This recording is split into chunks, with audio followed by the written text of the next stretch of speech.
सो hey guys, हमने previous video में maths का फर्स्ट चैप्टर कंप्लीट कर लिया था और इस वीडियो में मैथ्स का second chapter class 11th functions and relation करने वाले हैं। सो गाइस, वीडियो को बिना स्किप कीजिए देखिएगा। तो चलिए स्टार्ट करते हैं।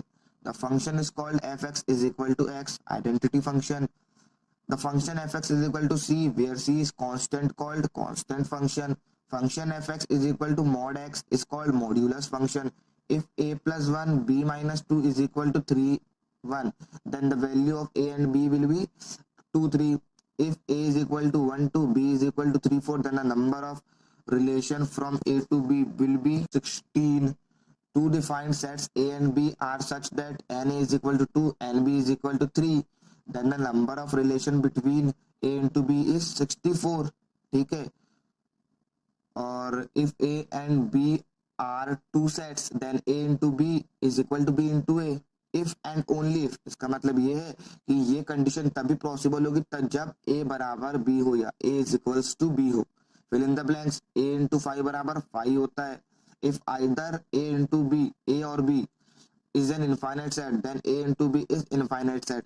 जब पता है जब a या b में से कोई भी एक infinite set है तो पूरा a into a cross b क्या होगा, infinite ही होगा।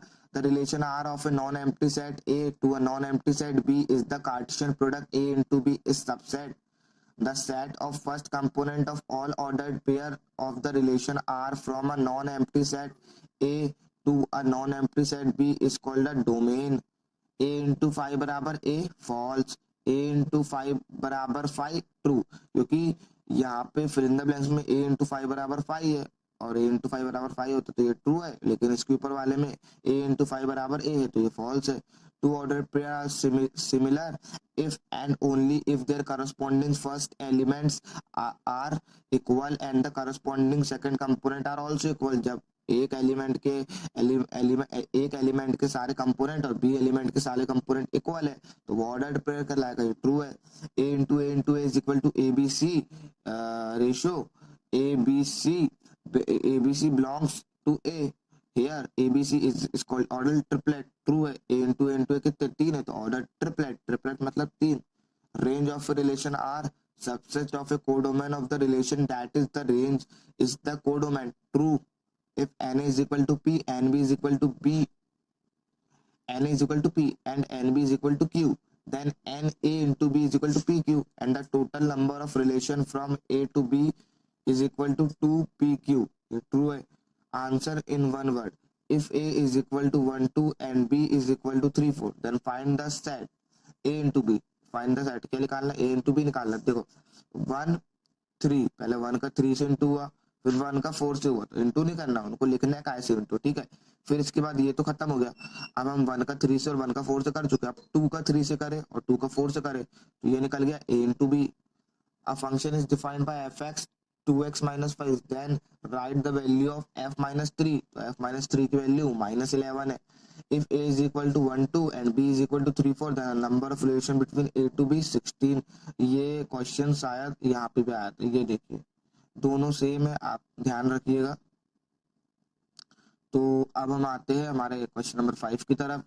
तो late a is equal to 1 2, b is equal to 1 2 3 4, c is equal to 5 6 and d is equal to this, then verify a into c is a subset of b into d। अब subsets क्या होता है, मैंने sets वाले video में बताया था कि a into c मतलब कि इसके जो जितने भी एलिमेंट a into c के अगर वो b into d के एलिमेंट्स में आ गए तो वो सबसेट कहलाएगा और नहीं आया तो नहीं कहलाएगा। तो चलिए देखते हैं।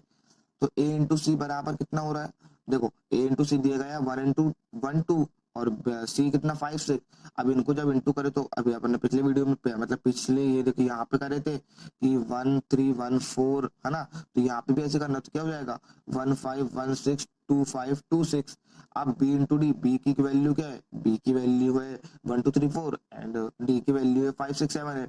अब 1 का पहले 5 के साथ, 1 का 6 के साथ, 1 का 7 के साथ, 1 का 8 के साथ, फिर 2 का 5 के साथ, 2 का 6 के साथ, 2 का 7 के साथ, 2 का 8 के साथ, तो ऐसे करे। तो अब देखो 1 5 है वो आ गया है, इसमें 1 6 भी आ गया है, 2 5 भी आ चुका है और 2 6 भी आ चुका है, मतलब एक a इंटू सी के एलिमेंट्स पूरे हैं b इंटू डी के एलिमेंट्स, तो ये सबसेट्स होगा, तो ये सबसेट है b इंटू डी का। Question number 7, let a is equal to 1 2 3 14, 1 to 14. Write a relation R from A to A by R. XY is equal to 3x minus y is equal to 0, where xy belongs to A. Write down its domain, codomain and range. Write relation R from A to A is given as R is equal to ये दिया गया है, that is R is equal to XY, 3x बराबर y. अगर 0 को हटा के अगर इसको सेट ट्रांसफर करेंगे तो ये हो जाएगा y, where xy belongs to minus A. R is equal to 1 3 2 6 3 9 4 12. कैसे आया ये R? ठीक है, और the domain of R is the set of all first element of the order pair. तो डोमेन निकल गया 1 2 3 4. अब कोडोमेन निकालना, तो कोडोमेन निकल गया 1 2 3 to 14. कोडोमेन क्या होता है? जो मतलब कॉमन हो. The range of R is called is set of all second element of the order pair in the relation. Range of R क्या है? 3 6 9 12. राइट अ रिलेशन निकालना है on the set n of the natural number by r. xy is equal to y is equal to x plus 5. x is a natural number less than 4. x एक प्राकृत संख्या है 4 से कम. x और y जो belongs to करते हैं natural number को, तो decide the relation using roster form. Roster form में लिखना है. तो गिवन है r का दिया गया है कि ये क्या क्या है, तो लेस देन 4 मतलब 1 2 3 होगा. तो 1 2 3 है, तो इनने 1 2 3 को 4 5 6 से कल यहाँ पे प्लस करते गए. देखो जब 1 को यहाँ पे रखे तो कितना हुआ? 1 + 5 = 6. तो 1 को जब रखे तो 6 आया, 2 को जब रखे तो 7 आया, और 3 को जब रखे ये वाली इक्वेशन में तो 8 आया, है ना. तो the domain of the relation is 1 2 3 and range 7 8. Question number 9. Let a is equal to 1 2 3 4 5. लेट r be the relation on a defined by a. ये दिया गया है तो देख लीजिएगा. Determine the domain and range of the relation R defined by R. x plus 5 x belongs to A. तो आप देख लीजिए सॉल्यूशन फुल मिलेगा आपको. ये थ्योरेटिकल है, फॉर्मूला बेस्ड पे नहीं, थ्योरेटिकल है, तो इसमें ज्यादा समझने की जरूरत, इसमें लॉजिक काम करना पड़ेगा. जैसे कि यहाँ पे दिया गया आपको कि फाइंड करना है f + g f - g and f upon g. कुछ में फॉर्मूले होते हैं, तो इनके फॉर्मूले तो ये बहुत इजीली हो जाते, तो आप देख लीजिए.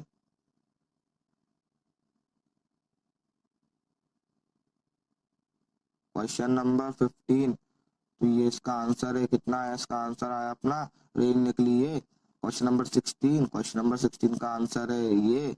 क्वेश्चन नंबर 17 को फुल सॉल्व करें तो उसका आंसर है 2 6.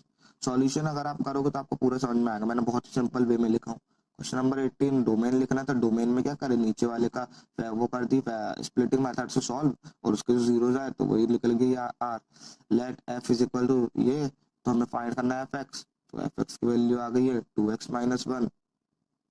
अब फंक्शन t, ये इंपॉर्टेंट क्वेश्चन है. इंपॉर्टेंट तो पूरा, लेकिन इस पे ज्यादा फोकस कीजिएगा, ये बहुत बड़ा क्वेश्चन से आ सकता है. इसमें हमको फाइंड करने को कह रहे हैं t0 t28 t-10 the value of c. तो ये t0 लिखा है, ये t28 लिखा है, ये t-10 लिखा है, और ये लिखा है tc.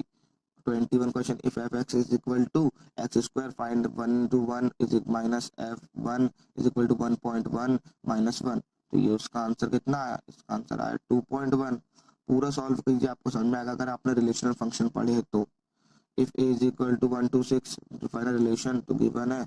ये ऐसे इजी रहते हैं जैसे कि 1 2 3 4 5 6 है. अब देखो 1 को जब आपने पता होगा एरो डायग्राम करते तो एक छोड़ के करते, तो 1 का 2 में गए, 2 का 3 में गए, तो क्या बचा? खाली 1 बचा. तो 1 2 3 4 5 लिख दिए, है ना, क्योंकि यहाँ पे 6 बच गया और यहाँ पे 1 बच गया. कोडोमेन मतलब बताया था पूरा होता, तो ये सेकंड एलिमेंट के पूरे लिख दिए. और रेंज 2 3 4 5 6, रेंज मतलब जिसमें एरो पड़ा है तो वो हो गया रेंज. तो ये आ गया आंसर. Question number 20. ये क्वेश्चन नंबर क्लियरली दिख रहा है 10. नहीं नहीं नहीं, हाँ, क्वेश्चन नंबर 19 का और वाला है गाइस. 19 का, ये 19 के 2 क्वेश्चंस थे, तो ये उसका और वाला है. Let f is equal to, तो देख लीजिए